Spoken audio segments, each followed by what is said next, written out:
Welcome, everybody, to the Monthly Movie Dispatch, the movie review show from friends that you can trust.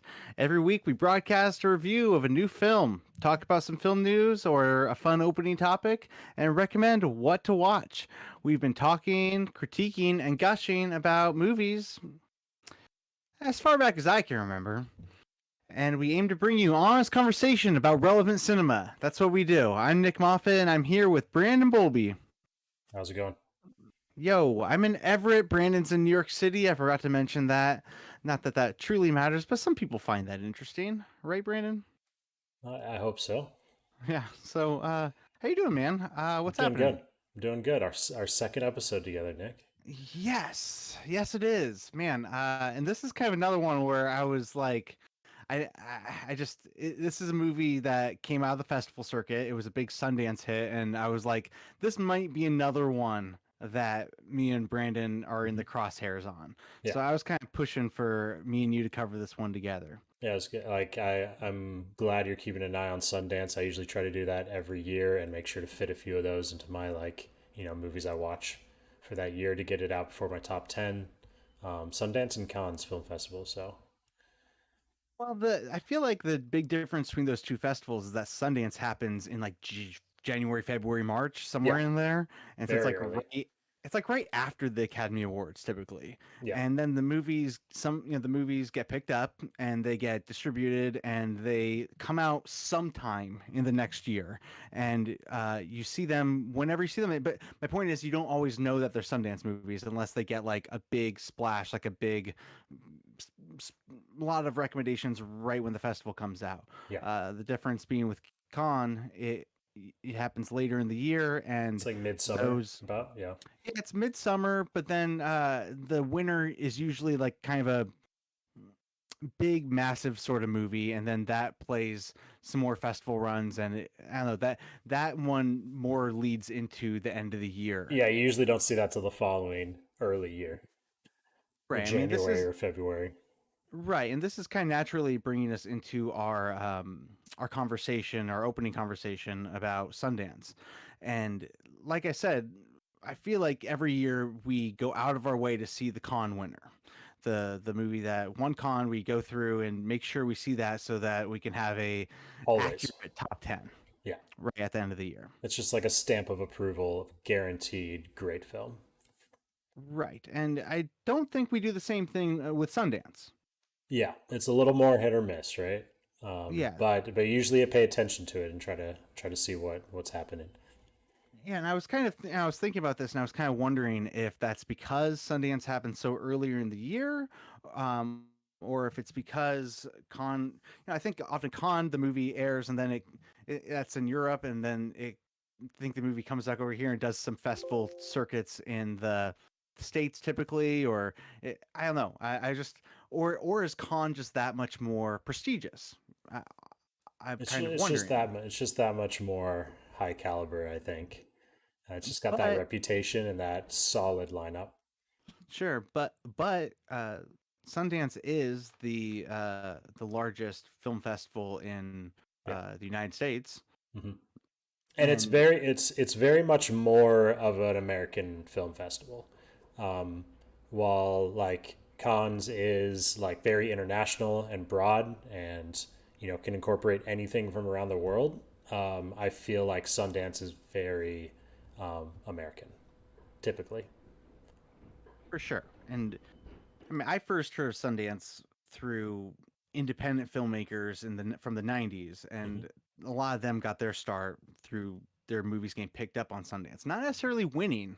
And I think that might be part of this whole conversation. Is I don't think that Sundance necessarily has the prestigious like accolades of a winner. I mean, it does have a best drama or whatever. It's not called best drama, but it has that sort of slot. But Khan has the Palme d'Or. Yeah. It's like the big deal winner. And I think about Kevin Smith, Quentin Tarantino, Robert Rodriguez, Paul Thomas Anderson, Steven Soderbergh. Like these Hmm. guys kind of got their start at Khan, but the movie didn't necessarily win best picture.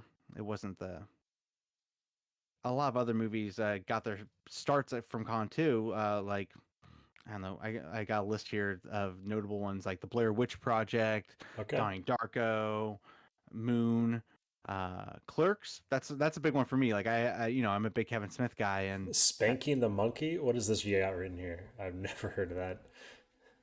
you've never heard of Spanking the Monkey? No, somehow.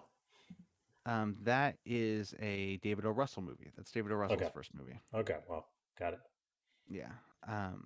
But yeah, so I thought it'd be fun if we went over the last like 10 years, and I kind of just got your reaction of the winner, and um, Hmm.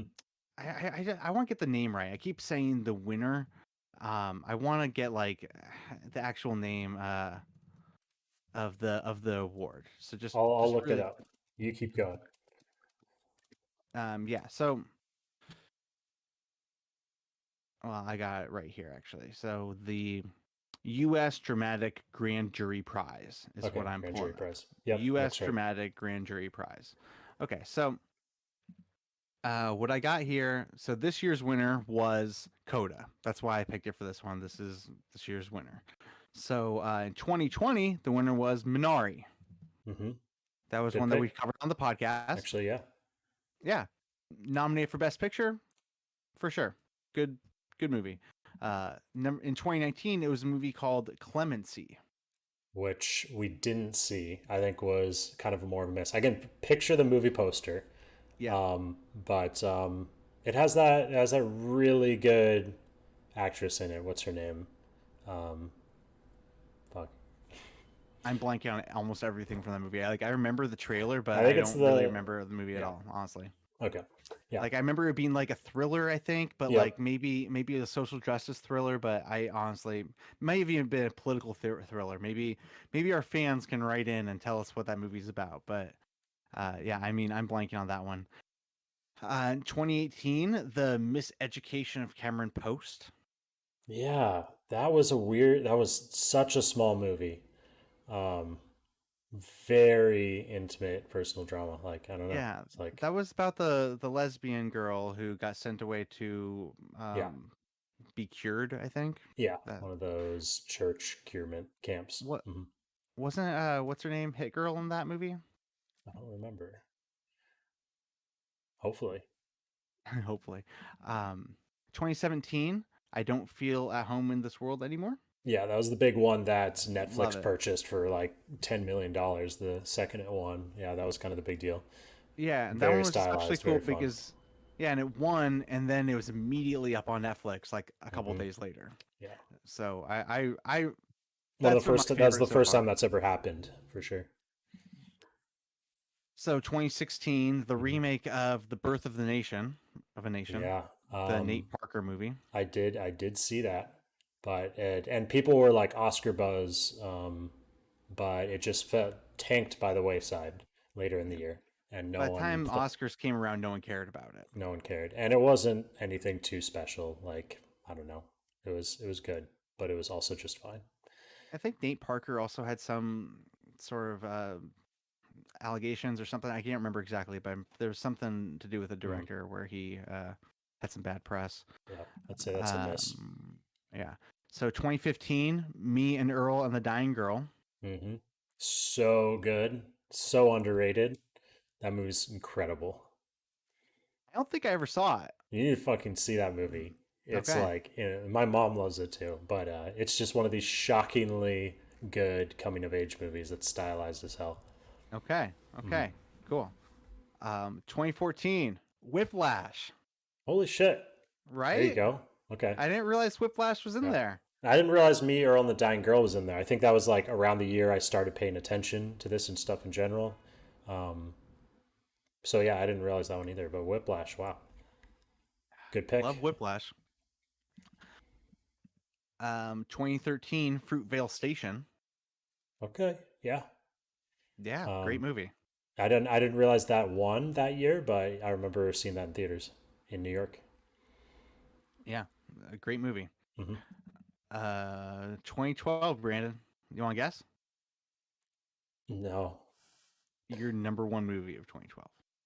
Um, uh, Beasts of the Southern Wild.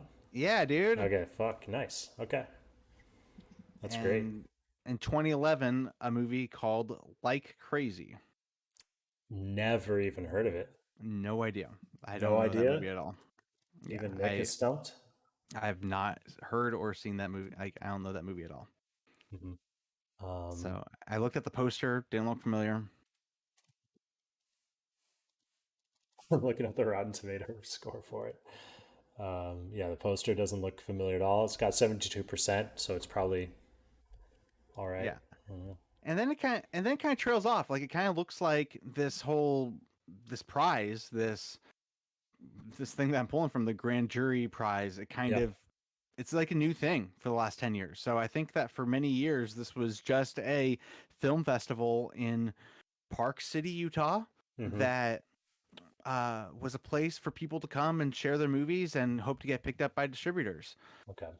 So it's more recent where they're like, here's the one award that people will talk about, and it'll go to the press will like have something to say. We'll give this like one award out, and that happened more recently. Okay, Yeah, and this festival's been interesting. around for a while. Like, Yeah. it started in the '80s. I don't know if I mentioned, but Robert Redford, this was like his festival, and it's up there on the ski slopes in Park City. And you know, Sounds incredible. Why we need to go, Nick? Like, yeah, we we need really to should. grab a I'm group and just go to fucking Park City and just hang out. Like, I'm sure it's a beautiful place to be, regardless. I'm planning on going. I don't know if you know, but like, you know, my brother and sister-in-law, like they're her family like lives in Park City. They have a Hmm. house up there, Okay. and so like, you know, we might have a place to stay. I could ask them, and you know, they were telling me all about what it's like during Sundance Oh, season. because Like they just happen to be there skiing. That's why. yeah, Yeah. like they're telling me that like all these people are on the mountain that look like they shouldn't be on the mountain. Like, they're not wearing ski clothes. They're just like wearing weird attire, is what Fedoras and Val told me. Yeah, like they just don't look like they're.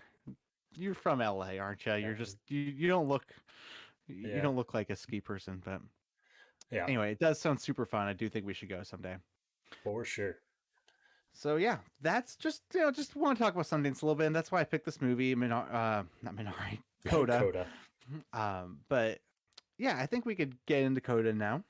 Let's do it. Okay, so Coda just came out. It's directed by Cian Header. I don't know if that's Cian or Sean. It must be Cian. Seeing. Yep. There's enough ways of spelling Sean, but I mean, and she's a woman anyway, so it's definitely Yeah, different than Sean. But I was looking at the like past filmography, and nothing I recognize is kind of like first kind of breakout, at least to my eyes. her previous movie, Shannon had seen. Okay. It's called I'm blanking on the name. Tallulah. It's called Okay. Tallulah, and yeah, Shannon had seen it. She's very much an indie director. Hmm. The stars Emilia Jones, Eugenio Derbez, and Troy Kotzer. And this plot description is from IMDb or Yep. Letterboxd. Yeah, IMDb. As a CODA, which stands for Child of Deaf Adults, Ruby is the only hearing person in her deaf family. When the family's fishing business is threatened, Ruby finds herself torn between pursuing her love of music and her fear of abandoning her parents. So, yeah, dude, I'm eager to talk about this movie. This movie is currently available on Apple Apple TV Plus, and it's Yep. in select theaters. So basically, Apple bought this movie and distributed it a few months later. So anyone with Apple TV could watch this movie right now. Did you stream Um, it or did you go to the theater?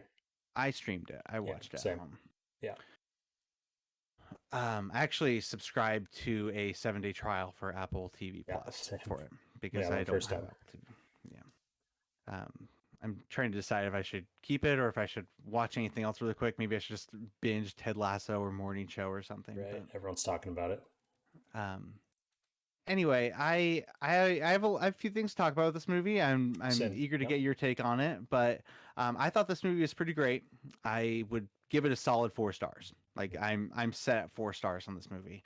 I thought that the plot played out in a very basic way. It was like a very, very formulaic movie. The kind of movie Yeah, that, formulaic's a good word. Yeah. yeah, it's the kind of movie where you start watching it and you recognize the signs, you recognize the plot points, the beats, and you're like, The okay, boyfriend, the embarrassing parents, yeah. the artsy girl who needs to go off to college. Yeah. Yeah, And you're also lots. kind of like, this is probably gonna turn out this way. Like it's gonna play out in a deliberate way that you've probably seen before, and I don't want to say spoiler, but it's gonna have an ending that you probably expect. Hmm. For Um, sure. and I mean, personally, I don't necessarily have a problem with this. I don't think every movie needs to be a brand new over the top story or whatever, as long as the journey is emotional and worth it. And I definitely thought that this movie had a worthwhile substance to it. Mostly because of the culture that it represented and the really strong acting that came along with it. Hmm. Um, you Which know, it performances stood out to you? I mean, the main character is She's good. hard to argue with. Like She's very Amelia good. Jones, at first, me and Shannon watched it together, and Shannon was kind of like, she's not a high schooler. She kind of got hung up on that. But then I was like, I don't know, but she's like carrying a lot of depth to her, and maybe she's just like, I feel like she's kind of acting above her age as well. Like I have no idea what this I have no idea what Amelia Jones's age is. She's probably older than 18, but still, like, I kind of got the impression from her character that More she had to, mature. yeah, A she lot of weight has on a her lot of shoulders. responsibility for her Yeah. age. And um but then there are a few scenes, like, so she starts singing. She picks up choir, which is different than anything else she's done because her parents are deaf, and she starts choir. And there are a few scenes, like the first couple scenes, she's really shy and she doesn't want to sing, and she has to get out of her shell. And there's some like really beautiful moments. The Another actor I thought was amazing at was her choir teacher, who was played by Lonnie Farmer. Hmm. And he just was like this eccentric choir guy, but Yeah, she I was went. really I went a little immersed. more. I was a little more back and forth on him. I thought there was a couple good scenes of his like teaching, but I thought his character was like a bit much at times, just like unrealistically much, especially just right when you meet him and he's like this asshole, eccentric, crazy teacher that like has no business teaching kids. I mean, it was just like this, like especially with it opening in this grounded fisherman village, and then all of a sudden we're like walking up to these cartoon characters. Um, I hear you. I hear you. that Especially, got to me. especially because it was a grounded fisherman village. I had the same thought. Uh, Like, the movie takes place in Gloucester, Massachusetts, and I actually been to Gloucester a couple times by it was accident. like I saw Cape something, Cape Horn on there a lot. Yeah, There's like well, it is on the water. Obviously, it is on the water, but Gloucester. I don't know. Maybe you actually there when you're driving from Boston to Maine, I looked where it I up. used to Yeah. live. Like, there's a part in the highway where if you're not paying attention, if you're in the right lane, it'll Oh. like naturally take you off. It's not even really an exit, just the highway kind of just like converges. And if you're not actively going left, Hmm. then all of a sudden you're going to Gloucester. Just on a And different highway. Yeah, I yeah, know. Yeah. I did that once. Like, there was one time I was driving with my friend Andrew, and we were just talking and talking and talking and talking, and then all of a sudden we were in a roundabout and we were in Gloucester, and it was like, what? What? Yeah. Why do we get here? Anyway, I'm sorry, that was random tangent. But yeah, no, I hear you. It's like a blue collar fishing town, and then you walk into the choir class, and the teacher is like wearing a scarf, and he's like leaned back on his piano, and he's like, "No one talk to me, because Yeah. I'm listening to the air breathe," or whatever Yeah. he's saying. He's like screaming at children. This like horribly embarrassed girl like storms out like almost crying. And he's like, "What's wrong with her?" Like, Yeah, I'm like, it's just so yeah. There's so many details, especially right off the bat, that it just took me out of it with his over the yeah. topness. But I enjoyed him though. I thought he was really funny, uh, and I liked how he brought out her spirit. Hmm. And I also think that some choir teachers, some teachers in general, I'm not going to discriminate against choir teachers, but I do think there are eccentric artsy teachers in the world, and they might be in small towns like Gloucester. But the the scene that I was thinking of was when she was embarrassed to sing, and he's going like, "What, are you embarrassed? Everyone pant like a dog." And Yeah, then the whole class is like, and then through over and that, over and over again, and then he's just like, dog, now sing, dog, and it comes out of it. and it comes out of her, and the way she goes from being a really shy introverted person to like, I guess all I can do is sing, and then she like starts singing, she like explodes with it. Hmm. I was just blown away by that. I Hmm. was just like, yeah, she's got me. She's sold me 100%. Great I agree. performance. She did a great job in that scene, and that moment was really powerful too. Yeah.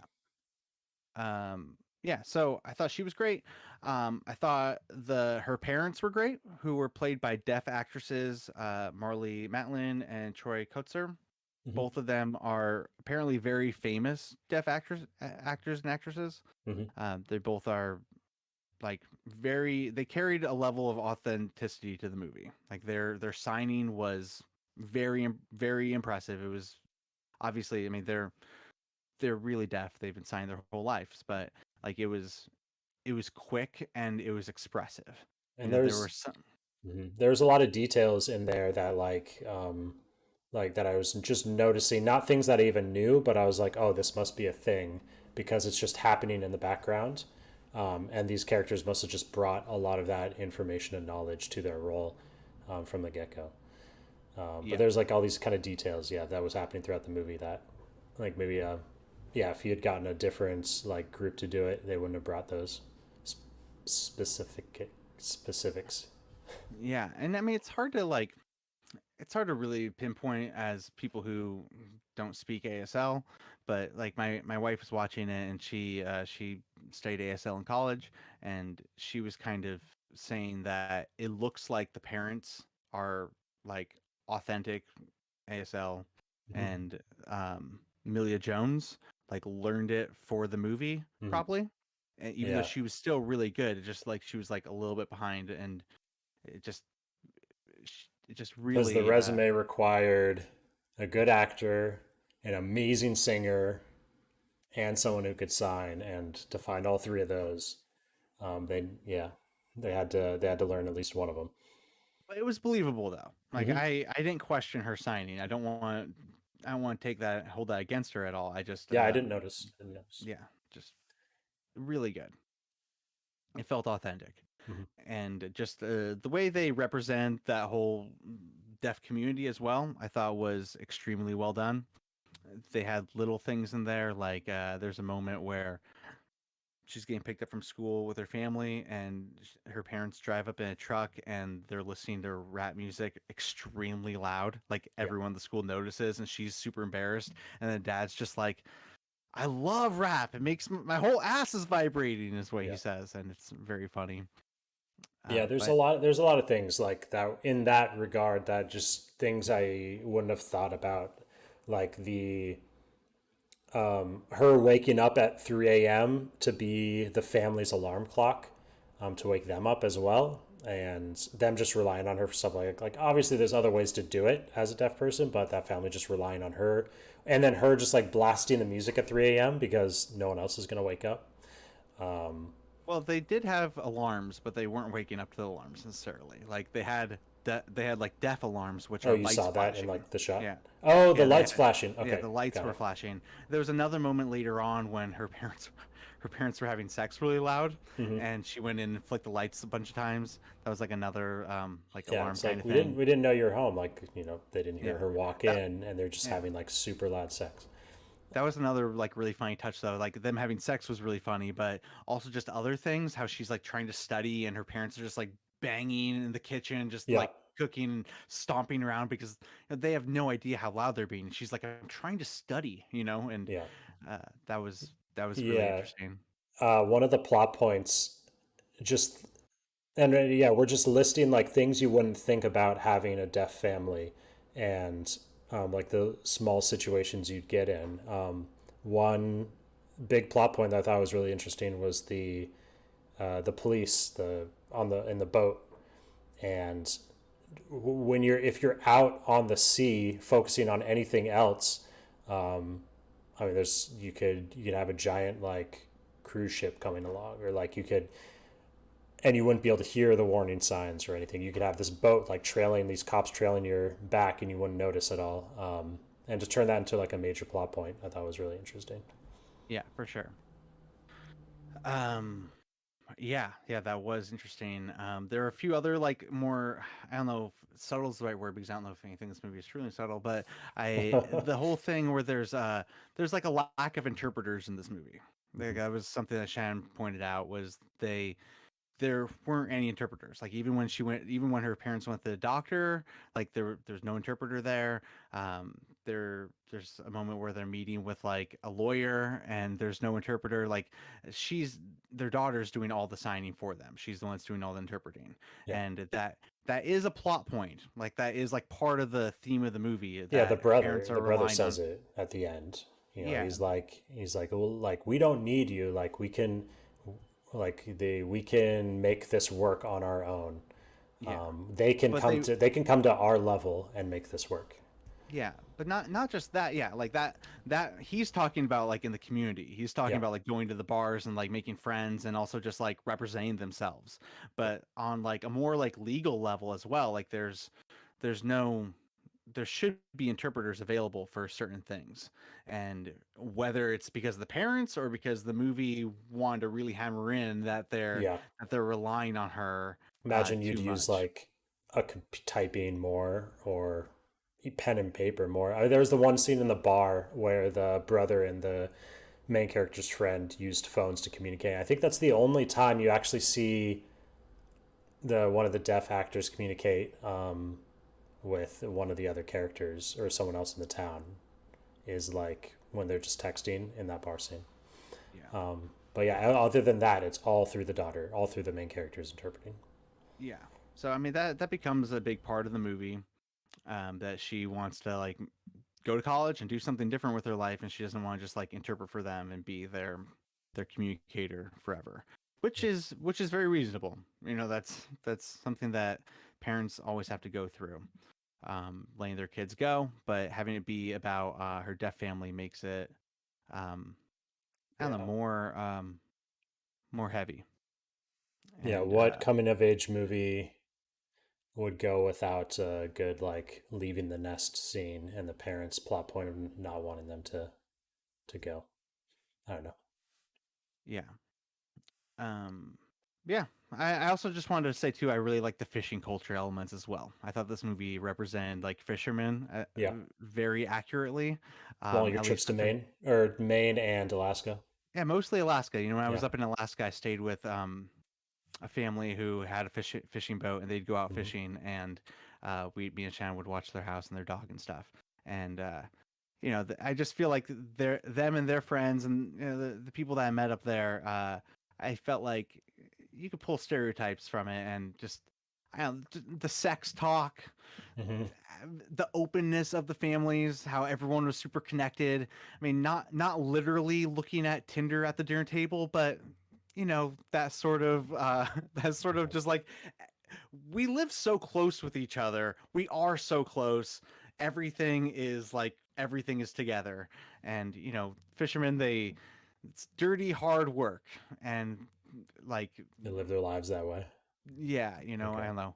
I just I just thought like not just even the deaf fishermen, but the other the rest of the community, how they were like fighting for you know they had like there's a subplot about government regulators like coming onto their boats to like figure Make sure out they were safe or something weird like yeah, that. I Like, you wasn't know, really sure what that subplot like. I know why it was there from a story structure, but I yeah. didn't really get like exactly what was happening. But they how there was pushback to that and how fishermen want to do it themselves and even the They're like, bit how about much is it how going to cost? And the guy's like, $700 a day. I'm like, there's Y- what? We There's don't no. make $700 a day. Yeah. And I was thinking, And there's no way anything is going to cost $700 a day. Like that's just it not. might. I don't know. But the other thing was how the mom was like, maybe we should sell the boat, and the dad's going, "This is all I know how to do." I feel like that's like a really real sentiment with fishing communities, That's all you have. people who were raised in it, and fish are. Yeah. So So, my so yeah, overview. Um, I think. I mean, we've touched on some of the plot points I was going to bring up too. Frankly, I'm surprised this won Sundance, opening with this whole Sundance walkthrough. Though going through the past 10 years, it's not like all of those are incredible, like well crafted films in their own right. Sundance is a little hit or miss, but this was a little more miss than I would have thought, seeing as it just straight up won Sundance this year. And mostly from things you've already said, like it is a very straightforward, simple movie. It borrows plot points from like every stereotypical thing you could kind of think of, and it never puts a spin on it, and it kind of always goes exactly where you think it's going to go. Also, I thought the filmmaking in general was kind of like just terribly bland. Maybe not terribly bland, but just basically basic through the whole thing. And that's just not something you see from like a prestigious indie cinema award. So my expectations weren't really met on some of those fronts. From where that was kind of the reason why we picked this movie. what do you mean? Filmmaking was extremely bland. I mean, I guess it's hard to come up with It examples was, of just blandness, but I could come up I with mean, examples of like we parts that I just thought saw The were Green really. Knight. Like that was like the last movie I saw, or the This Suicide wasn't the Squad. Green Knight. This wasn't I know, like or this the was a Suicide Squad. multi-million-dollar thing like the Suicide Squad. Both those are unfair comparisons. I mean, it Like doesn't need to be expensive to be like intricate. I know, but what about the scene? I mean, we could get into spoilers. We can, Yeah, and you and let I'll me point talk out for like scenes that I 10 minutes like, straight. So, and I'll point out but scenes that I like too. But like, just I don't know, just from like a, and there's other movies on this list that I thought were like the Miseducation of Emily. I mean, there's other movies that I thought had more detail, or Fruitvale Station, like just as indie, but like super unique and special. And just in general, this is just a straightforward movie, kind of in all fronts. sure, and I Yeah, hear you, and I feel like this is more similar to like the Miseducation of Cameron Post. But even like I don't feel alone in this world anymore. Like I don't know, like that movie was quickly paced and had like a lot of like um I don't know, it had some weird characters and stuff and some interesting editing, but like I don't know, I felt like this movie it wasn't trying to be no, it wasn't a stylized movie, but it had a lot of really interesting ideas in other ways that I was just going over. So I mean, I don't yeah, know. I guess like I don't know what you were looking for is kind of what I'm pushing back on. Like there were a few scenes that I thought they really like I thought the style came out in other ways, and in those ways it was like represented the deaf community. Like the ways where the banging in the house, the scene where they went to go see her sing and um they were they had those shots of of him them just looking looking around around and just like, at other people and their reactions mm-hmm. rather than uh And that's a scene I was gonna bring up too. Like, there were moments that there are like things in this movie that I did like, just like talking on a general front of story and visuals. It didn't do anything too unique and or I guess interesting for me. I'm just pushing back on because I just don't know what that means. And I'm like I'd mentioned it before the pod of like there's this ongoing conversation that I'm having with a lot of people about film criticism. And I understand with this movie talking about the plot points and how ordinary like a lot of that is. Hmm. But I don't get uh the yeah, well the filmmaking was basic. Like I just Yeah, yeah, I don't know. Like it was is basic. that really That's a criticism though? Like it's just a movie. enough Like it's enough for me to say that like if enough things are basic, then the movie ends is basic in my head, and that's just another thing that was also basic about the movie. Like it that aspect of it didn't make it stand out either. And sometimes movies do excel in that, and that makes them more interesting to me. And it doesn't have to excel at everything, but I need it to excel at something for me to really like it. And I'm not saying like I hated it, but I was just pointing out some things that it didn't excel in. The Some things I really did like, and maybe we'll just say this for spoilers, And I feel like we is don't really need to have much of a spoiler section for this movie. There's a couple things I just wanted to get emotional about, but yeah, it could be a short spoiler section. yeah. I think we touched on the tone a little bit with the music teacher, and I think the movie like the movie was kind of indifferent on like how goofy it was at times, and also how unrealistically goofy it was at times, and how serious it kind of gets towards the end. And it didn't really necessarily work for me. Like there was some okay, I'm thinking of the scene where the boy was home and the parents were having sex, and then the dad like explains in a very silly way that like he needs to wear a condom, like signing it to him, and then the daughter just kind of like stomps her feet and gets really upset and like runs upstairs, and it was just kind of so goofy and silly and cartoonish that it off put me from a lot of the other things that was surrounding this movie. And I think there's just kind of back and forth on that. Like I wasn't really sure what the director wanted us to like feel in this movie at a lot of times. Uh, yeah, so that was another thing that kind of got to me. Okay. Yeah, Yeah. I don't know. Yeah. I mean, yeah, I thought this was like a kind of a family movie in a lot of ways, and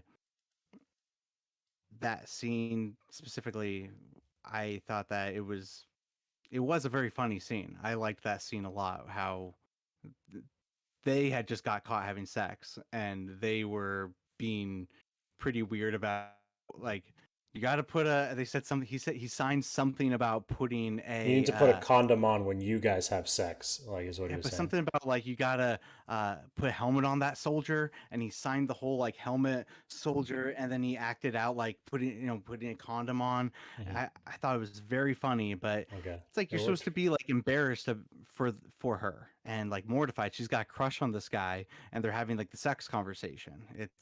It happens in movies all the time. Like this is something we've seen in movies. It's something But I see in like sitcoms, I guess, and I just didn't know how to feel about it in this movie as much. okay, well, um, I thought it was you're supposed to feel Yeah, embarrassed. it worked. It worked And on you.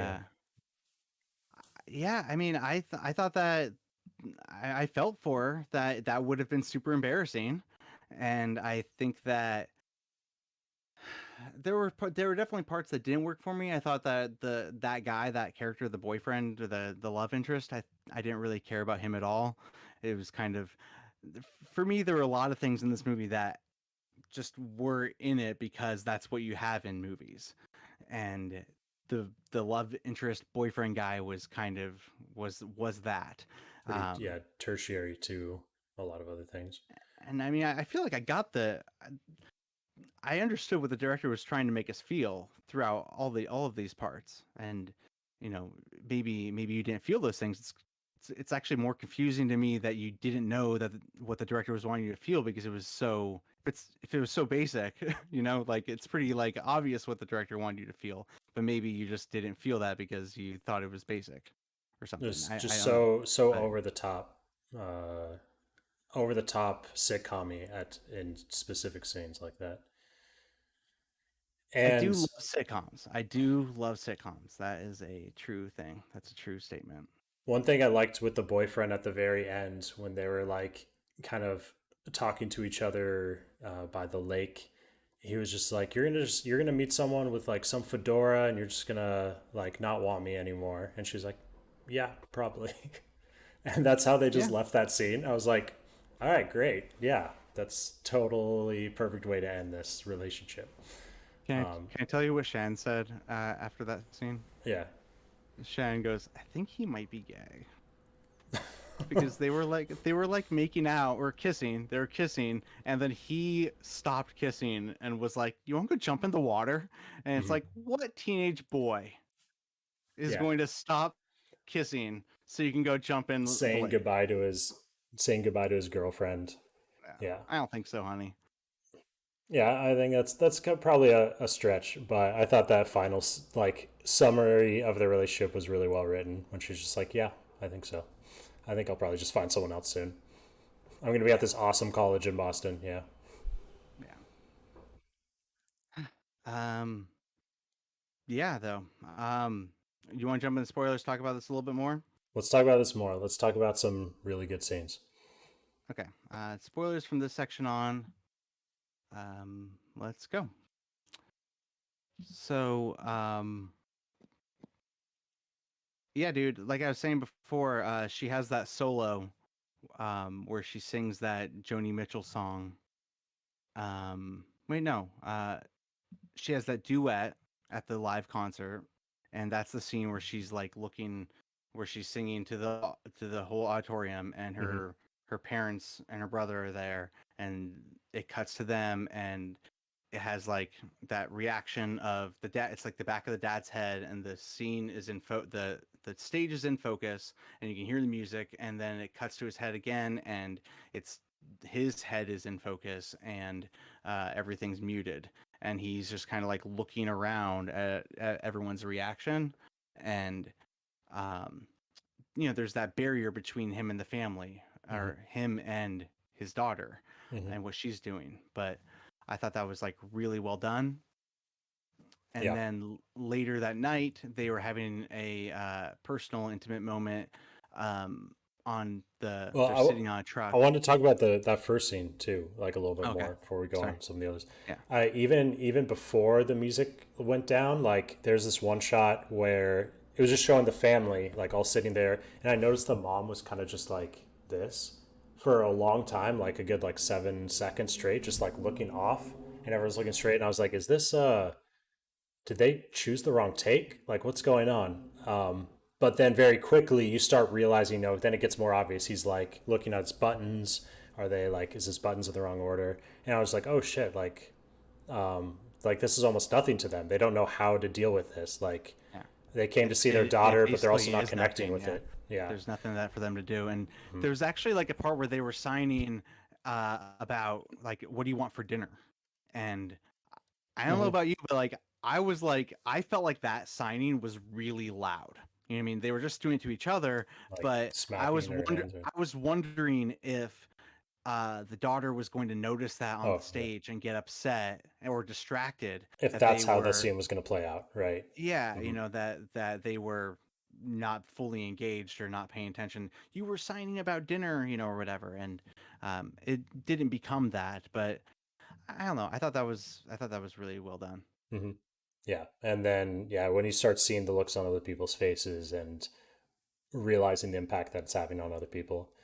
Um, and yeah, even in there, like everything has like a mixture between, like you said, nothing subtle at all. He looks at a person who's just like crying, and I'm like, I don't know if anyone would be like bawling at this like high school musical for someone they don't know, but I've never been to a choir concert, but I yeah, was sitting there going like, are choir concerts really like this? yeah, Because like in the opening number, there were people standing yeah, in the back, like clapping, like the lady behind them was like straight up like dancing. And I'm like, yeah. wow, people like go wild at choir concerts. This lady's crying at this duet. I'm like, yeah, I don't know. I think it's just everything being wearing its heart on its sleeve.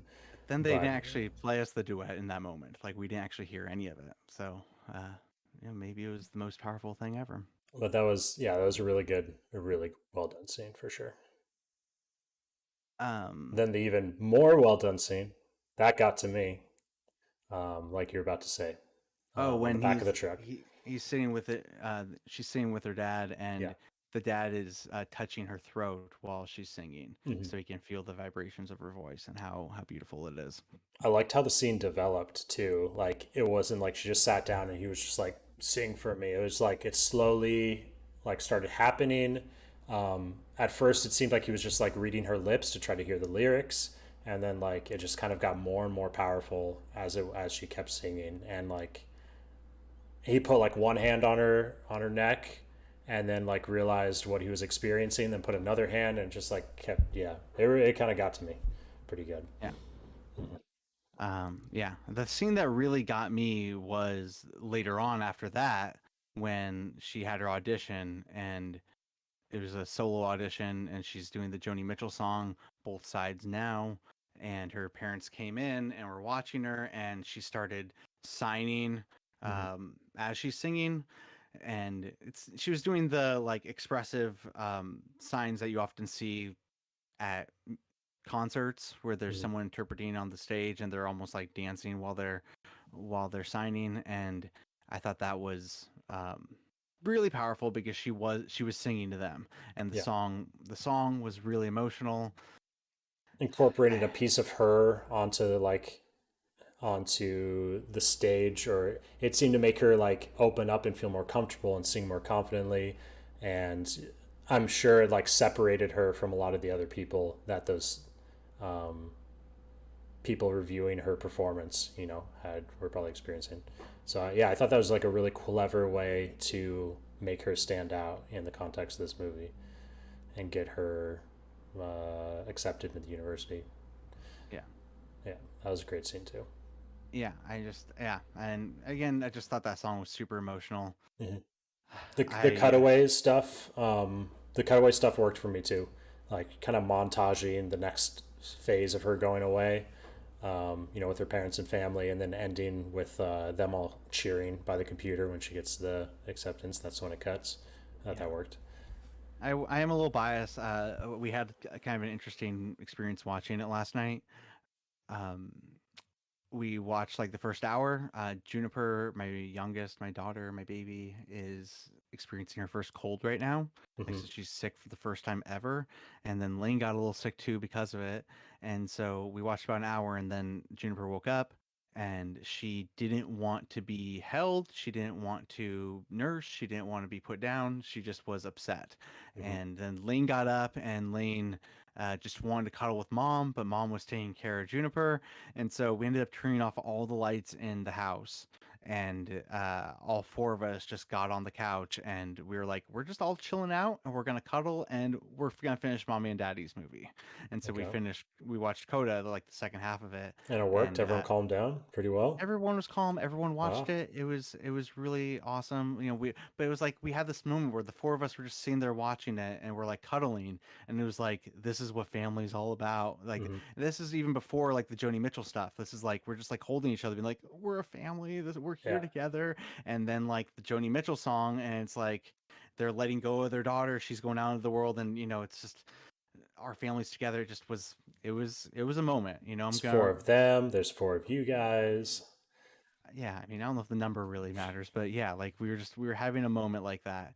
It felt very special. Mm-hmm. And it's like, I don't know, it's one of those things where like the most ordinary things can be very special sometimes. Mm-hmm. And just being there together was very special. Juniper was also really funny about it. Like, she's she's just over a year and like 4 months, and she's just starting to watch movies for the first, like, she's just starting to watch movies and like kind of comprehend what's happening. Mm-hmm. And I can't always tell how much. And she was like sitting there like kind of like watching, but like, she was tired and sick. And I couldn't really tell how much she was like really taking in. But then the two characters kissed, like when they were out on the beach and they like kissed. She loves kissing, and so she was like, Mm-hmm. "Ma, ma, ma, mwah, mwah, mwah." It What? was like, it was very funny. And then at Uh-huh. the end, when after she sang the song and everyone was clapping, Juniper was like, "Hell yeah!" I would start clapping. She was like super into Nice. it. Mm-hmm. So yeah, I mean, I don't know. I think I still would have liked the movie just as much, but that definitely added to it. Yeah.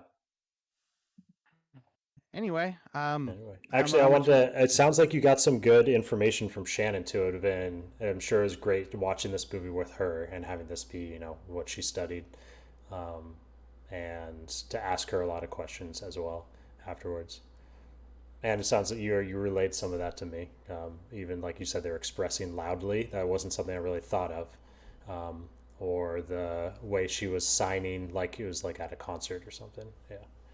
I mean, you've seen those footage that like footage like that, right? I mean, those were. I feel like that was almost a meme going around for a while of just like uh Oh, no, it didn't concert cross my footage. head. Didn't Oh, cross okay, my head. okay, yeah, I'd seen that going around a bunch when music festivals were still a thing. Just kidding. I know they're coming back, but anyway, do you have anything else to add, or should we close this up? No, let's round this off. Cool. So yeah, I mean, I thought this movie was great. I give it 4 solid stars. I mean, the story wasn't the strongest, but I thought the culture and the things, the emotions that it brought in, made it worthwhile. What about you? How many And stars would I you give it? thought it was very simple, but saved by some really definitely powerful moments that got to me. So stars, three, Oh, one. stars? Three, three. Okay. So what are we doing next week, Brandon? I want to do Free Guy. I think I don't know who's going to join me, but I want to talk about Free Guy. Movie's been delayed forever, and I'm excited to finally see it. So that's Okay. what I'll be talking about. Is that Ryan Reynolds movie? Yeah, video gamey comedy action movie. Yep. Cool. All right, so that has been the monthly movie dispatch. Thanks for listening. Like and subscribe to us on YouTube and podcast feeds, and thanks for listening. And check out some movies. Keep watching. Keep enjoying. Have a great day. Peace.